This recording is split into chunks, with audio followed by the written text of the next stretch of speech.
This is my Nissan Skyline that I've had for 3 years now. And this is the somewhat worn out RB20DET engine. Today's task is going to be, on paper, somewhat simple. Gotta replace these injectors here, because I believe they are worn out and no longer injecting correctly. So, we got some brand new to me. These are Bosch injectors, remanufactured ones. They were affordable, so I bought them, with also the connector plug harness to, just plug them straight into the factory fuel rail. So we're gonna get started on this and just see how it goes. So in order to get some room to actually reach down in here and change the injectors, which are all along this line in the engine, tucked down in between there to where you can barely see them, I'm gonna take off the strut tower brace, the throttle body, and the intake piping. So let's just start working on that.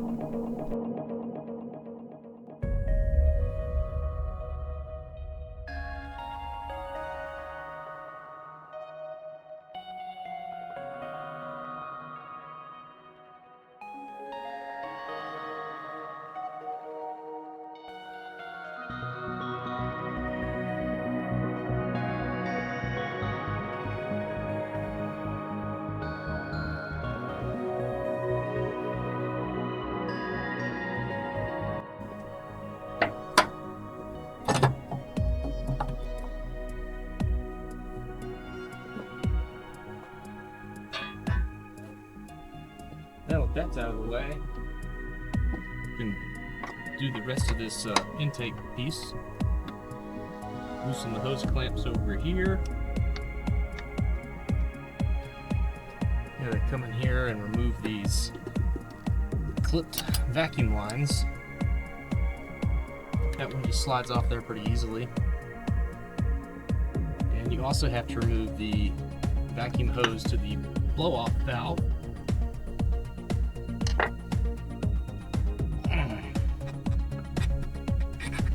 You also have to go through and remove the actual hose for the blow-off valve. This is pretty much, for the most part, off now. Sorry, I forgot there's one bolt back there that holds on some vacuum lines. That one's got to come off as well. It's just a little, that's the wrong way. It's just a little 10mm bolt, but you still gotta take it off, It's gotta be dealt with.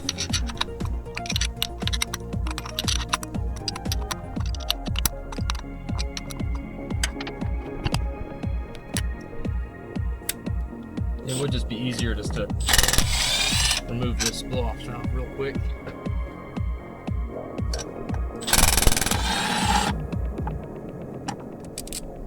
Just gets 2 bolts.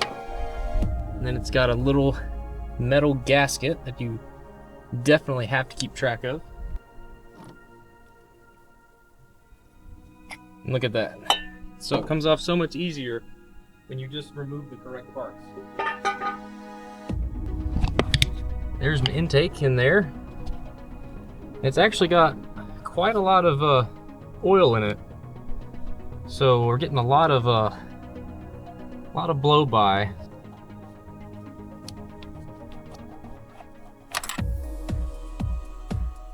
Yeah, look at all the, try to get in the sunlight. See all the oil buildup in there? It's definitely not ideal. But just gonna put some new injectors in it anyways. I mean, what's the worst that could happen? I already paid for them. So it's not like I can unpay for them. It's like these throttle body bolts are 6mm. Of course, I don't have a 6mm on a 3/8 drive, so we're just using the good old Allen wrench to bust these free.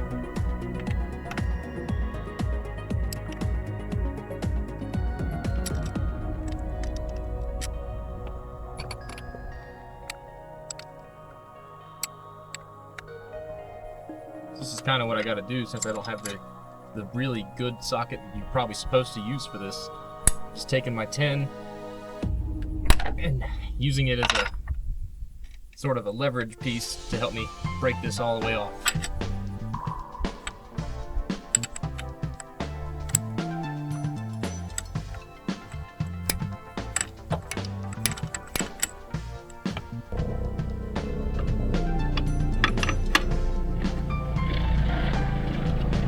It's pretty simple.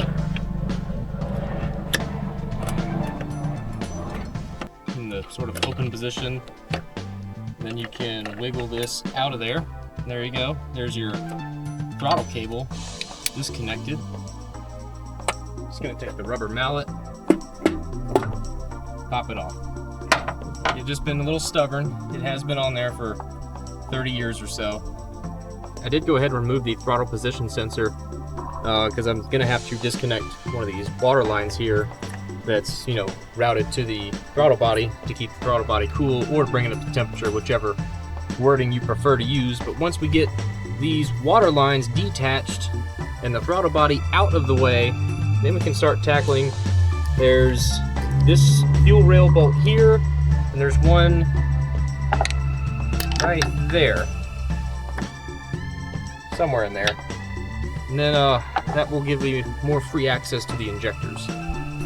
We're about to try to rip off this water line. Hope we don't spill water over the entire engine, just part of it.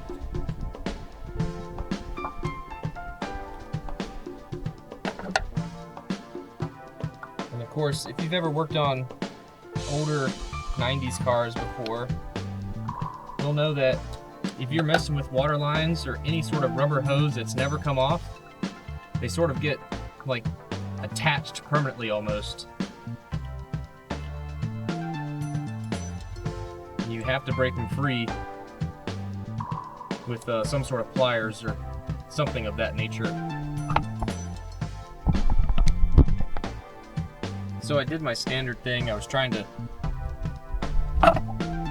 save time, and I probably ended up just costing myself more time. You really got to take the manifold off to do this, or at least the upper half of it, which is something I was trying to avoid doing, but you just can't get to the injectors otherwise. I'm pretty much gonna start removing the bolts for the intake manifold. Just will allow me to remove this entire top section of it, sort of flip it over, lay it out of the way, and get better access to the fuel rail.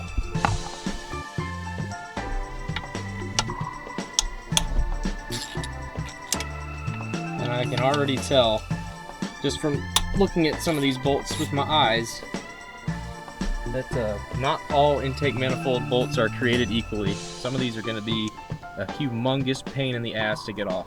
But, I mean, oh well, they got to come off, so it means I can sit here and complain about it all I want, and I'm still going to end up removing them.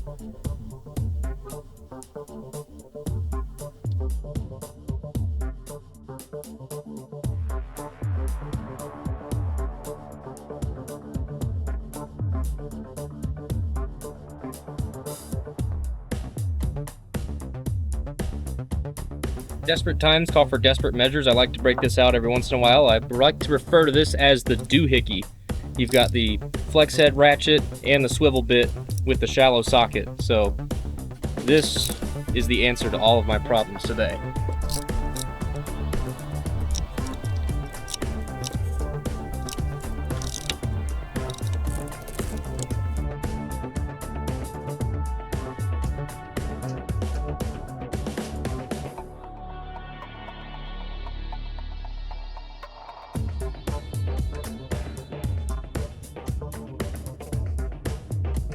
So we got those four out.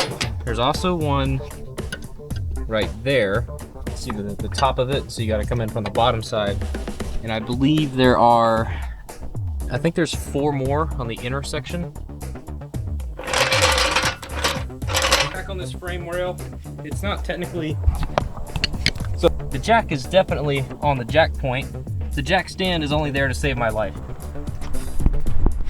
This already looks like it's gonna work out pretty okay, because I can already look up and see two bolts. So that is progress. And I did change up my tools again. I've got the swivel head quarter, 12-inch extension, 3-inch extension, swivel bits, open end, whatever. We're gonna get these bolts out.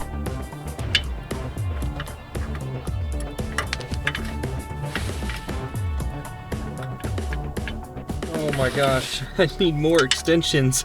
Still not enough. Now I believe we are at 3, 12, and 6, 21 inches of extension. Shove it up in here. Take these goddamn bolts out of this stupid intake manifold. And hopefully not break all of the damn extensions off in one fell swoop.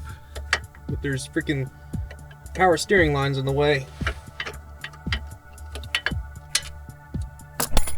There's one more out. So I had to switch up tools even once more because the old Duralast swivel is too swivelly at this point and I can't really stick it up there without it falling over. So went in the house and we got the, God, what even is this?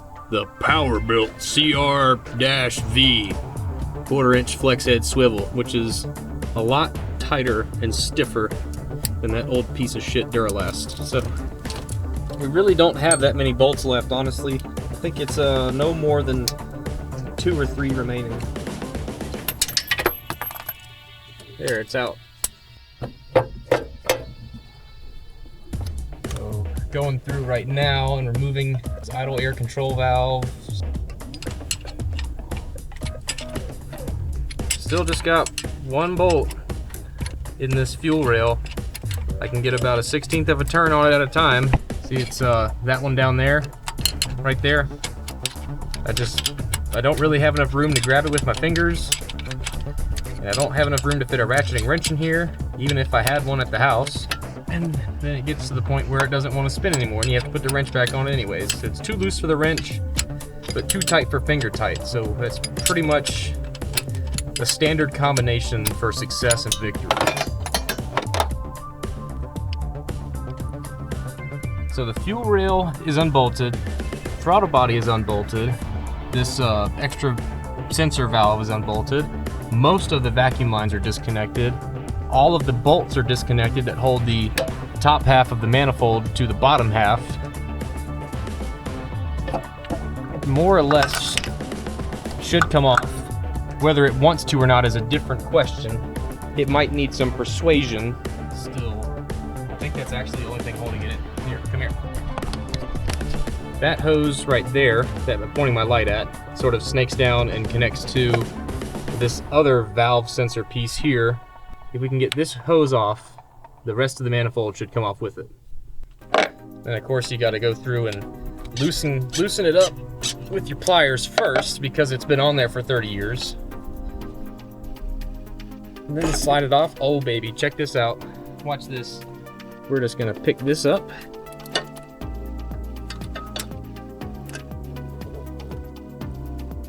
We're just gonna flip it over for now. So it is well out of the way. And we're actually just gonna take it off because the only thing holding it on there was the fuel pressure regulator. That's what the top half of RB20 intake manifold looks like, in case you were wondering. We got easy access now to our fuel injectors. To some extent, easy enough. Easier, I should say, is probably the best way to put it. Easier access. All right, I went in and grabbed a shirt so I could set underneath these injectors. So when I pop them out, the fuel doesn't just spill all over the side of the engine. These injectors are definitely, I don't know, are they originals? They're made in Japan and they have a part number on them. I think they're probably originals. Seeing how everything else on the car is original, I got a feeling these are too. Metal spring clips on them right there. And you got to sort of get them off to disengage the pop clip. Or not the pop clip, the just the regular ass clip. So I just got my little pick tool here. Gonna try to get underneath of these and just break them free without turning them into a projectile. There. There's one of them. It's literally just a little, I guess it's kind of like a C-clip. Just holds the injector plug on, and there it goes. So once you get one of them out, I'm sure you get the idea. Just repeat the process 5 more times.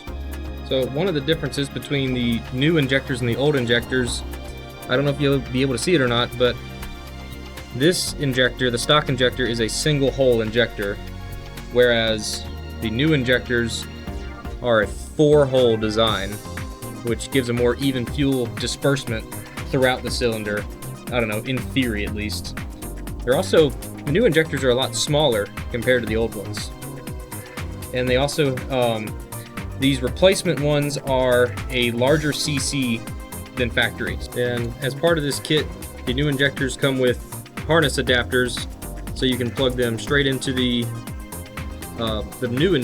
plug one end into the injector and the other end into the factory wiring harness for the Skyline, which I think is pretty great, that you don't have to do any extra additional wiring. So then you just take this end here, and supposedly it just plugs right up into this end.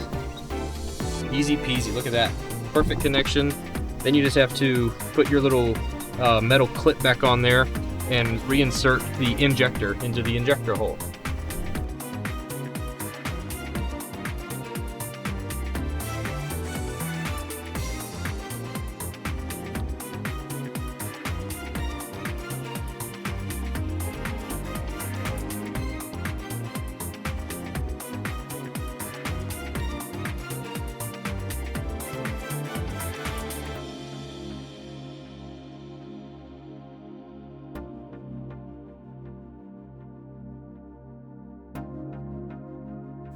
So finally got this one right here to pop in.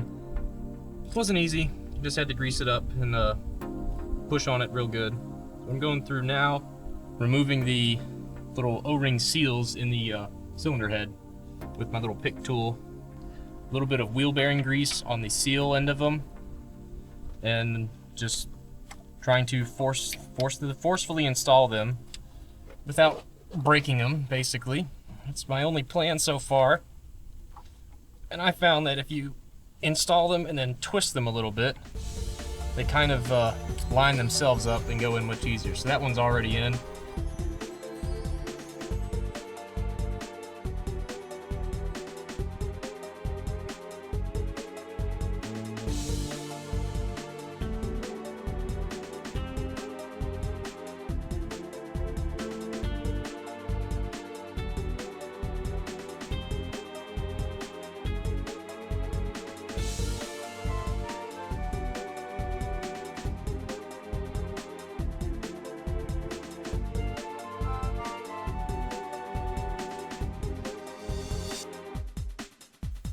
So now we got all of the injectors in the fuel rail. They're all plugged in.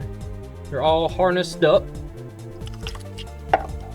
Really simple. Now you just have to put the whole thing back together without rubbing them up against the dirty engine and then blocking the injectors.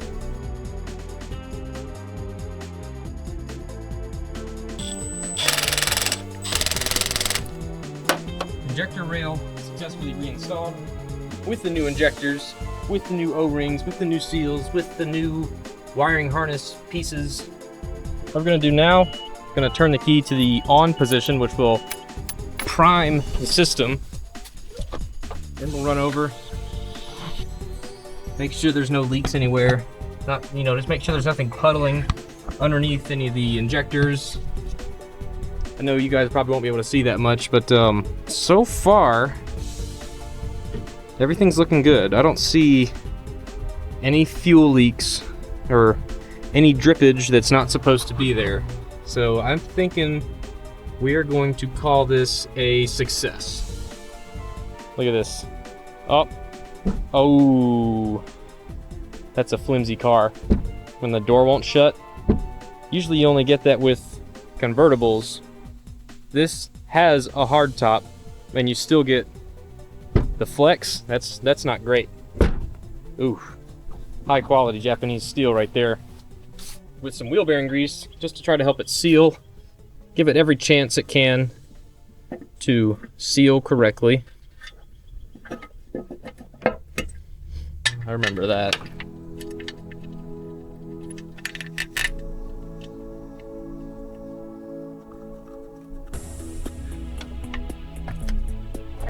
Put our little squeeze clip back over the top of it.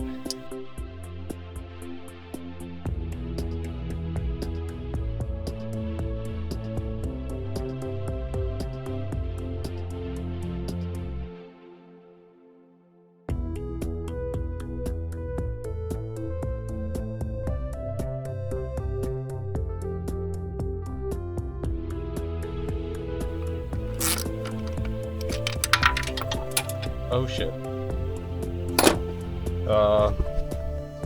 Let's see if we get lucky today. Did it hit the ground or is it in a control arm? I'm thinking it's gonna be in a control arm. I don't see it. Hell yeah. The name of the game is progress.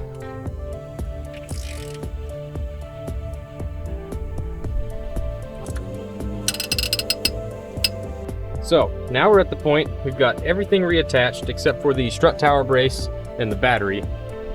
I've gone through, double checked, triple checked, nothing is missing. Everything is still in place, everything that's installed should be, and everything that isn't is not. So, we're gonna call this done. Just gonna plug the battery back in and take it around the block.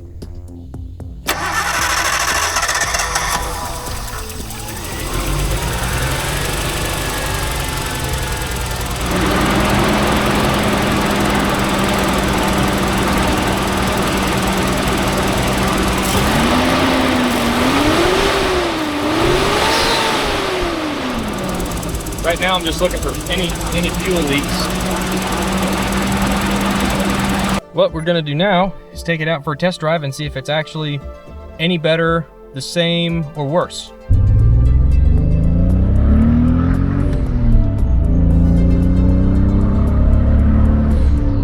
Yeah, so the car is much worse. So yeah, for some reason this car really wants to be an Audi Quattro. It wants to be a 5-cylinder car, but it's not supposed to be, okay? There's just a slight little confusion that it has going on that I have to correct in it.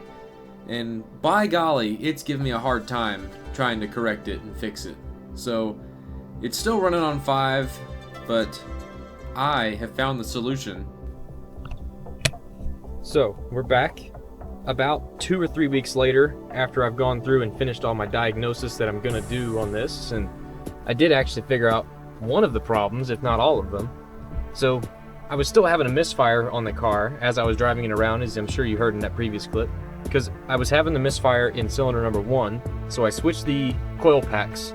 When I switched the coil packs, I still had a misfire in cylinder number 1, so I'm thinking, okay, there's nothing wrong with the coil packs, it's something in cylinder number 1. The spark plugs looked okay, there wasn't nothing wrong there.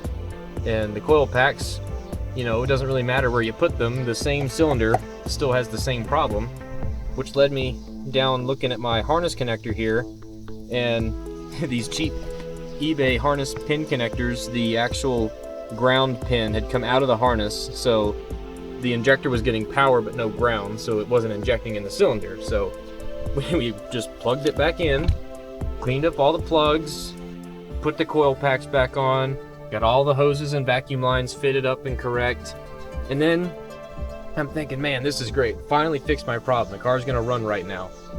And then it still, as you'll see in this next clip, it would not rev high. It was getting all sorts of weird readings.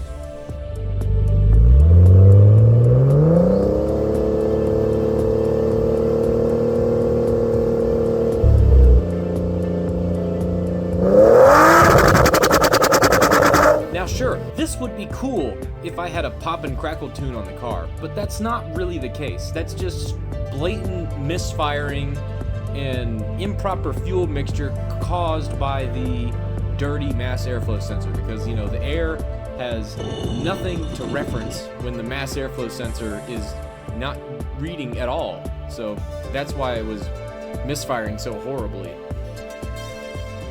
And that led me to look at this here, mass airflow sensor, and when I took it out of the car to inspect it, it was covered in oil. The whole thing, drenched. so it was getting awful readings. So cleaned off the mass airflow sensor, and now the car is functional again. I know, I can hardly believe it either. It's crazy, right? A working car. So we're back again today. It's another week or two later. So basically I have a full-time job and a poor work ethic, which leads to nothing ever getting done around here. So pretty much we're just gonna, I bought another mass airflow sensor just because this one had so much gunk and dirt and grime built up on it. I mean, sure, you can clean them off, but I don't know how well they actually work once you clean them again. So we're just gonna try to put in this new replacement unit here. This is definitely one of the mass airflow sensors that money can buy.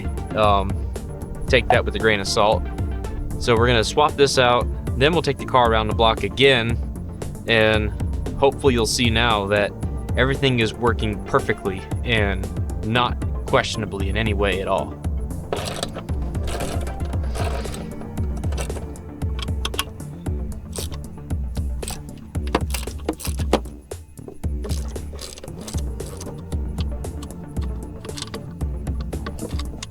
So in case you were wondering why I use this style of air cleaner instead of a regular, K&N filter or something, very simple. This is a Greddy pipe, which you may be able to see there. It's an actual Greddy pipe, which pairs up perfectly to the mass airflow sensor. So, I mean, this also, I looked this up before, this is a 3¼ inch diameter piece, and there's only like 2 filters on the market that even fit that size, so I don't have a lot of options if I wanted to just put a regular pod filter on here. So I just keep it with this goofy thing, and it's kind of a nice JDM touch. This is a real early 2000s or late 90s type of air filter, but I know they're not technically as good as a regular pod filter, but I just keep it on there because either A, I want to, or B, I don't want to pay for the parts to replace it. This hose clamp in a hard to reach area. I mean, they wouldn't want to make it too easy for me, then I'd just be spoiled. There we go. This sensor here actually looks pretty clean now, but I promise you, when I took this off earlier, it was coated in all sorts of gunk and debris and just general nastiness. So we're just gonna try to put the new one on here, just in case the old one got too dirty.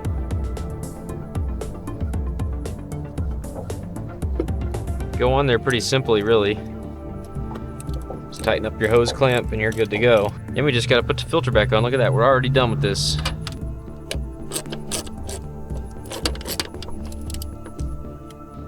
And also, in case if you were wondering, the original stock airbox assembly was long gone, well before this car ever made it to America. So good old Greddy is just gonna have to do.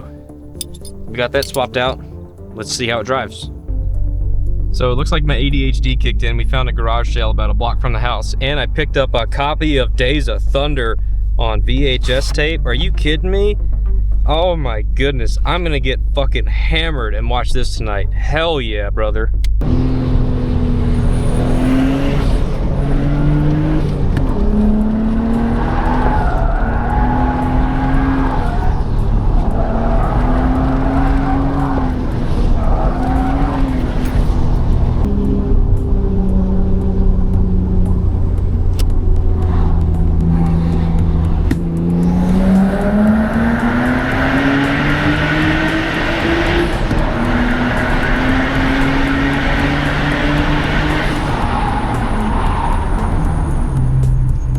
Yeah, I think she's running good again. Oh, wow.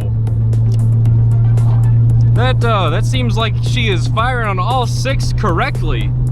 Damn, this thing is nice and peppy again. That's hell yeah, big moment. God motherfucking damn. God motherfucking damn. All right, so well, we made it home after following all of the traffic laws in the local area. And this thing is running great. I mean, between the mass airflow sensor and changing out the injectors, it's like a brand new car. So we're gonna finally finish off this video and label it as a success. Thanks for watching. Bye.